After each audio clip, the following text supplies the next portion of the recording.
ఆదాముకు ఒక దర్శనం ఇచ్చాడు. ఆ దర్శనాన్ని నెరవేర్చాలనంటే ఆయన ఒక్కడి వల్ల కావడం లేదు. ఆ ఒక్కడి వల్ల కాని దాన్ని దేవుడు అతడు సంపూర్ణంగా నెరవేర్చాలంటే ఖచ్చితంగా ఇంకొకరి సహాయం కావాలని గుర్తించారు. అతను కూడా గుర్తించే విధంగా ప్రభు చేశారు. అందుకని చక్కగా అవ్వమ్మని తీసుకొచ్చాడు.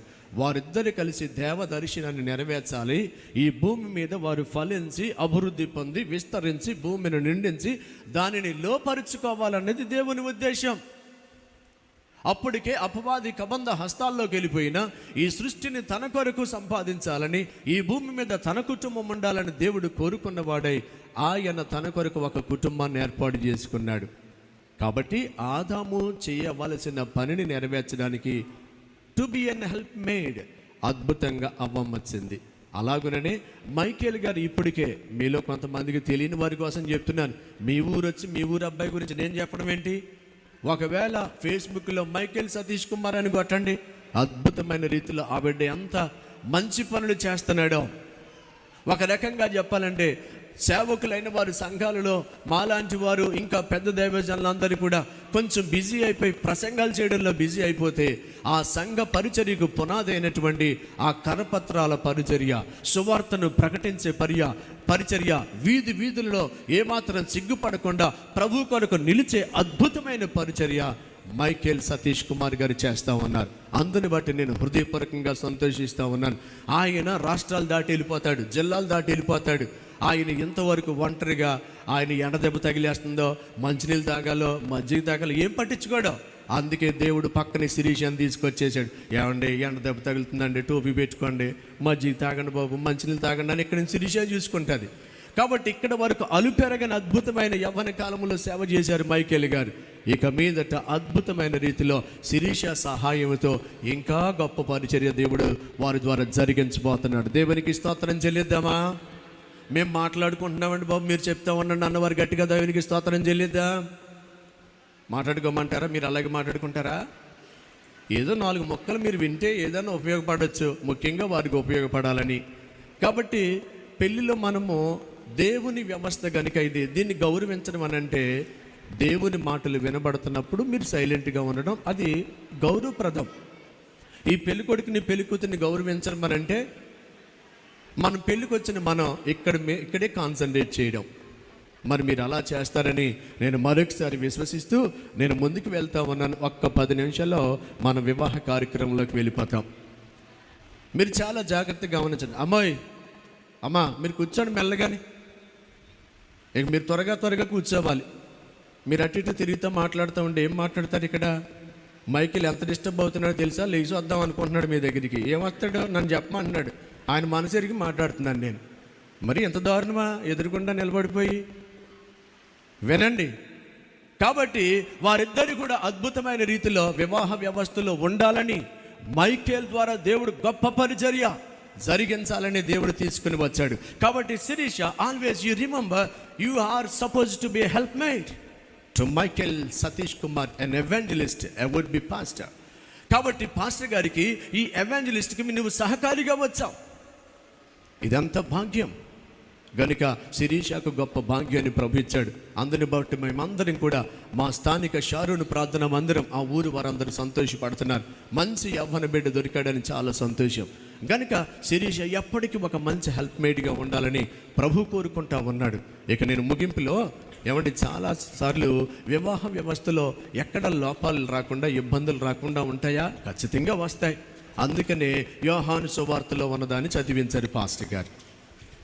ఏమని చదివించారు? మీకు తెలియంది ఏముంది? బాగా కంఠోపాఠం చెప్పమంటే మీరే చెప్తారు. 10 నిమిషాలు మైకిస్తే అద్భుతంగా పాస్టర్ గారి కంటే బాగా. అయ్యా మీకు తెలియంది ఏముందంటే మీరు చెప్తున్నారు కానీ సరిగ్గా చెప్పట్లేదు. ఆ రోజు ద్రాక్షారసం అయిపోయిందండి బాబు. ఆ ద్రాక్షారసం అయిపోతే యేసుప్రభు వారు రాతిమానంలో నింపేమన్నాడండి. ఆయన వెంటనే మళ్ళీ వడ్డించేయమన్నాడండి. అద్భుతమైన ద్రాక్షారసం వచ్చింది. అంటే దాని అర్థం ఏంటి? సమస్యలు ప్రతి కుటుంబంలో వస్తాయి. కాబట్టి ప్రతి కుటుంబంలో వచ్చినప్పుడు ఎవరు జోక్యం చేసుకోవాలి?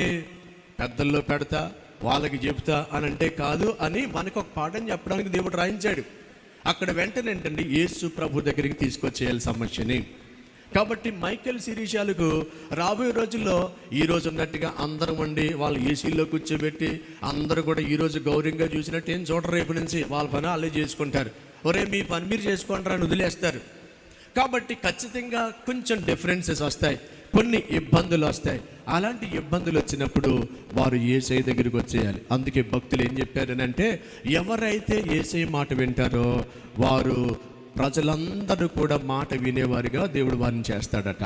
మీరు ఇంకా అర్థం కావాలనంటే, ఎవరైతే యేసయ్య దగ్గర తలదించుతారో వారు ప్రజల దగ్గర తలదించక్కర్లేదట. కాబట్టి ఇక్కడ ఉన్న వారు ఎవరైనా యేసు ప్రభులో ఉన్న మహాశక్తి మీరు ఎరుక్కుండా ఉన్నారా? మీ దగ్గర ఉన్న సమస్య ఎలాంటిదైనా సరే, మైకేల్ శిరీషాలకే కాదు, మీ దగ్గర ఉన్న సమస్య ఎలాంటిదైనా సరే, యేసయ్య దగ్గర మీరు కాస్త తలదించుకుని ఆయనతో మీరు చెప్పేసుకోండి మీ సమస్య. మిమ్మల్ని సమాజంలో తల ఎత్తుకునేలాగా చేస్తాడు.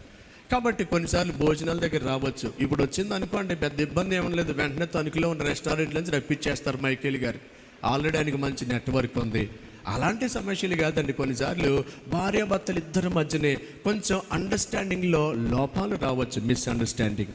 ఒక సైకాలజిస్ట్ ఇలా చెప్పాడు, బాబు నీ భార్యను నువ్వు అర్థం చేసుకుని చక్కగా కాపురానికి వెళ్ళిపోవాలని అంటే స్త్రీ యొక్క మనస్తత్వం కూడా నీకు కొంచెం తెలిసి ఉండడం మంచిది అన్నారు.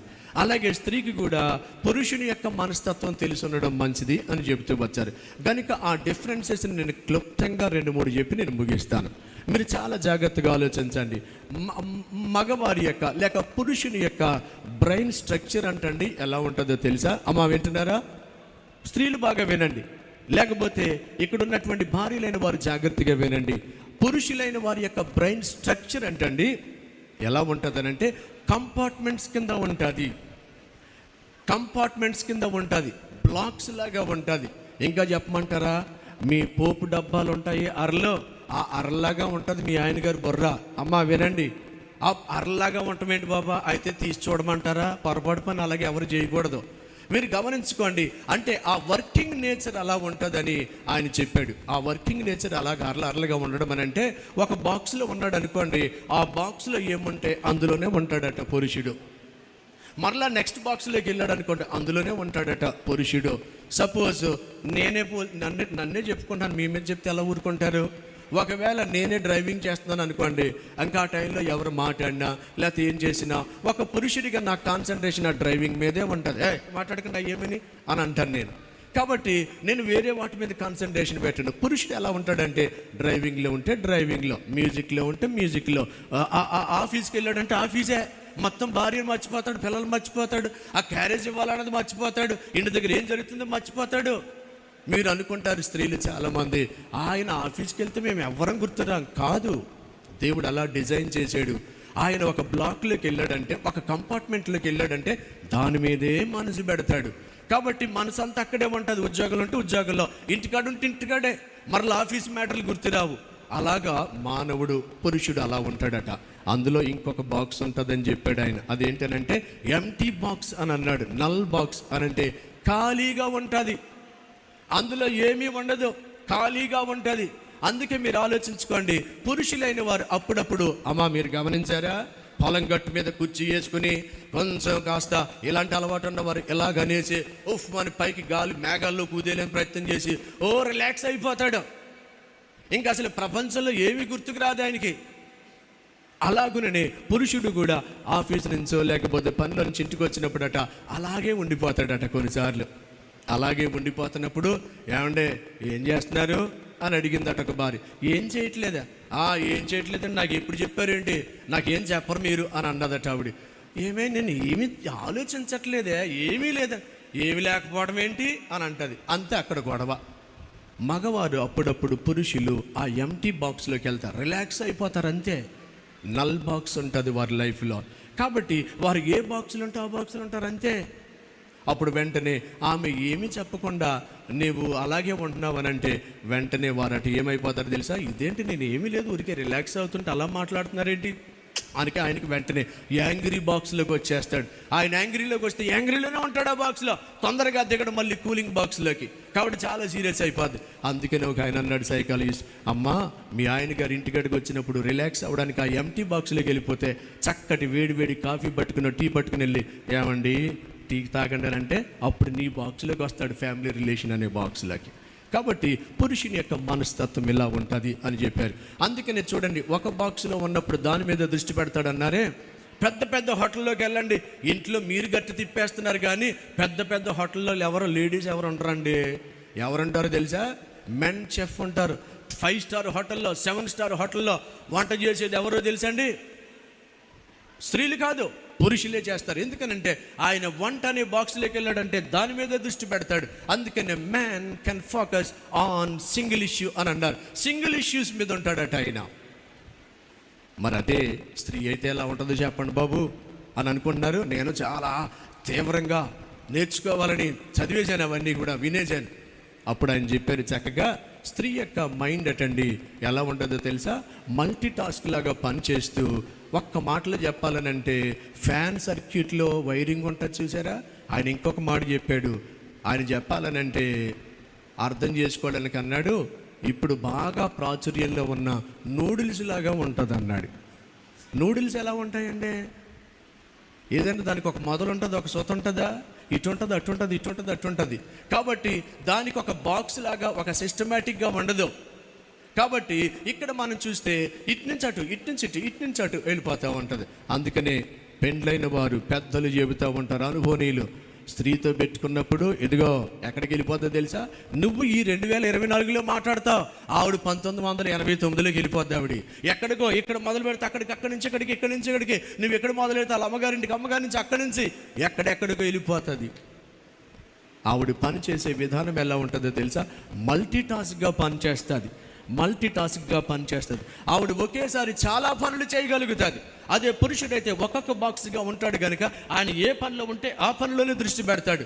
కానీ స్త్రీ గురించి చెప్పినప్పుడు నూడిల్స్ లాగా చెప్పుకున్నాం కదా, ఆవిడ ఒకేసారి చాలా పనులు ఆలోచిస్తుంది, చాలా విషయాలు ఆలోచిస్తుంది. ఒక్క విషయం కదిపితే చాలా రకాలైన విషయాలు మాట్లాడేస్తూ ఉంటుంది. ఇప్పుడు అందుకే గుర్తుపెట్టుకోవాలి, మైకేల్ గారు పొరపాటున కొన్ని సంవత్సరాలు అయిన తర్వాత, ఏమండి ఇలాగ అనుకోలేదండి అనే పొరపాట్లు జరగకుండా ఈరోజు చెప్తున్నా, ఫస్ట్ రోజు నుంచి చాలా జాగ్రత్తగా మీ రిలేషన్స్ ఉంటే ఒకవేళ బ్యాక్కి వెళ్ళిన శిరీషకి ఎక్కడ ఏం దొరకదు మీ దగ్గర. కాబట్టి అద్భుతమైన రీతిలో మీ రిలేషన్స్ ఉండాలని ప్రభు కోరుకుంటా ఉన్నాడు. ఉమెన్ అంటండి మల్టీ టాస్క్ చేయగలుగుతుంది. మీరు ఆలోచించారా? వంట చేస్తుందండి. మీరు ఎప్పుడైనా ఆలోచించండి, ఒకేసారి స్త్రీ చాలా పనులు చక్కబెట్టగలుగుతుంది. ఆమె ఎలా పని చేస్తుందనంటే పొయ్యి దగ్గరికి వెళ్ళి అక్కడ చక్కగా కూర ఒక పొయ్యి మీద పెట్టి ఆ కూర చేస్తుంది. ఒక పక్కన ఏం చేస్తుంది చెప్పండి? రైస్ పెడుతుంది. ఈ లోపుగా ఆమె గనక చక్కగా చంటి పిల్లలు కలిగిందైతే గనక ఆమె ఏం చేస్తుంది? ఒక పక్కన ఒక బాబుని ఎత్తుకుంటుంది. ఎలా ఎత్తుకుని ఒక పక్కన ఎలా గట్టి తిప్పుతూ ఉంటుంది. ఈ లోపుగా అలాగేం ఖాళీగా ఉంచుతుండే, గట్టి అలా పెట్టి అమ్మగారి దగ్గర నుంచి ఫోన్ వస్తుంది. అమ్మగారితో ఫోన్ కూడా మాట్లాడుతుంది. ఇలా ఫోన్ పెట్టి ఇలా మాట్లాడుతూ ఒక పక్కన ఇలా గట్టి దిపుతూ ఒక పక్కన బాబుని ఇలా ఎత్తుకుని మధ్యలో ఇంకేం చేస్తుందో తెలుసా? ఆడికి చీముడు వస్తుందో తీసి కూడా అవతలాడేస్తూ ఉంటుంది. ఎన్ని పనులు చేస్తుందో ఆలోచించండి. ఎవడి వల్ల అవుతుందండి? ఏ పురుషుడు చేయగలుగుతాడండి ఈ పని? అదే అనుకుంటున్నారా? అదే టైంలో పిల్లి వస్తుంది, చేపల కూర వండుతుంటే ఆ చేపల మొక్కలు ఎత్తుకెళ్ళిపోవడం, వెంటనే కాలుతో ఇలా కూడా తనుతుంది. నువ్వు అడ్డెళ్తే నిన్ను కూడా తంతుంది ఆ టైంలో. అందుకనే హెల్ప్ చేయమని చెప్తున్నాడు దేవుడు, ఒకరినొకరు అర్థం చేసుకుంటూ. కనుక గమనించుకోండి, ఒక స్త్రీ ఎంత అద్భుతమైన రీతిలో ఎన్ని పనులు చేయగలుగుతుందో. ఒకేసారి చాలా పనులు చక్కబెట్టగలిగే అద్భుతమైన నైపుణ్యం కలిగినటువంటి స్త్రీని అద్భుతంగా దేవుడు డిజైన్ చేసి పురుషుని చేతిలో పెట్టుకుని, బాబు ఈమెను నువ్వు వాడుకుంటూ నువ్వు చేయలేని దానిని నేను ఈమె ద్వారా చేయించాలని కోరుకున్నా, మీ ఇద్దరు కలిపి భూమిని దున్నేయండి అన్నాడు. దేవునికి స్తోత్రం కలుగును గాక. ఈ భూమి మీద గొప్ప పరిచర్య చేయడానికి, ఈ భూమిని మనం స్వాధీనపరచుకోవడానికి, ఈ భూమి మీద దేవుని మహిమపరచడానికి ఒక పురుషునికి అద్భుతమైన సహకారిగా దేవుడు ఇలాగు పెట్టాడండి. వీళ్ళిద్దరూ ఒకరికొకరు అర్థం చేసుకుంటే ఎంత అద్భుతమైన అన్యోన్య దాంపత్యంగా ఉంటుందో. మైకేల్ శిరీషాలు అలాంటి అద్భుతమైన అవగాహన కలిగి కొనసాగుతారని నేను హృదయపూర్వకంగా నమ్ముతున్నాను. ఒక మాటలో చెప్తారా? ప్రతి ఒక్కరు చెప్తారు. వైఫ్ అండ్ హస్బెండ్ ఇద్దరి గురించి చెప్పినప్పుడు ఇద్దరికి డిఫరెన్సెస్ ఉన్నాయని అందరూ ఒప్పుకుంటారు. పురుషుల్లాగా ఆ స్త్రీ ఉండదు, తన భర్తలాగా భార్య ఉండదు, ఖచ్చితంగా వేరువేరుగా ఉంటారు. దాని అర్థం ఏంటో తెలుసండి? దేవుని ఉద్దేశం ఏంటంటే, ఒక స్త్రీ ఒకవేళ మీరు అలాగా ఆలోచించుకుంటే ఆ వేళ్ళు ఆమె బలములు, ఆమె స్ట్రెంగ్స్ అని అనుకుంటే, దేవుడు ఆమెకి ఇచ్చినటువంటి గొప్ప ఆధిక్యతలు అనుకుంటే, ఈ మధ్యలో ఉన్నాయే ఇవి బలహీనతలు అన్నమాట. అలాగే పురుషుడికి కూడా కొన్ని బలాలు ఉన్నాయి. ఈ వేళ్ళు ఎలా ఉన్నాయో ఆయనలో ఉన్న స్ట్రెంగ్త్ అండ్స్ అవి. అలాగే ఆయనకు కూడా కొన్ని బలహీనతలు ఉంటాయి. ఎప్పుడైతే వారిద్దరి చేతులు కలుపుతారో ఆ కలిపినప్పుడు ఆయన బలహీనతలో ఈమె బలము, ఆమె యొక్క బలహీనతలో ఆయన బలము ఇలాగూ కలిసినప్పుడు వారిద్దరు కూడా ఎప్పటికీ కూడా పెనవేయబడి ఎవ్వరు విడదీయలేని అద్భుతమైన బాంధవ్యం కలిగి ఉండాలని దేవుడు కోరుకుంటా ఉన్నాడు. గనుక ఒకరి బలహీనతలో మరొకరు బలముతో ఆమె బలహీనమైన ఘటమని ఎంచి ఆమెతో ఏం చేయాలంటండి, జ్ఞానముతో కాపురం చేయమన్నాడు. ఆమె వీక్గా ఉంటుందని అర్థం చేసుకోమన్నారు. ఇలాగ వాక్య ప్రకారంగా అర్థం చేసుకుంటూ చక్కగా వెళ్ళిపోతే చూడముచ్చటైన జంటగా, అద్భుతమైన సేవకులుగా, ఈ సృష్టిలో దేవుడు ఏర్పాటు చేసిన జంటగా అనేక మందికి ఆదర్శప్రాయంగా మన కుటుంబాలు ఉండగలుగుతాయి.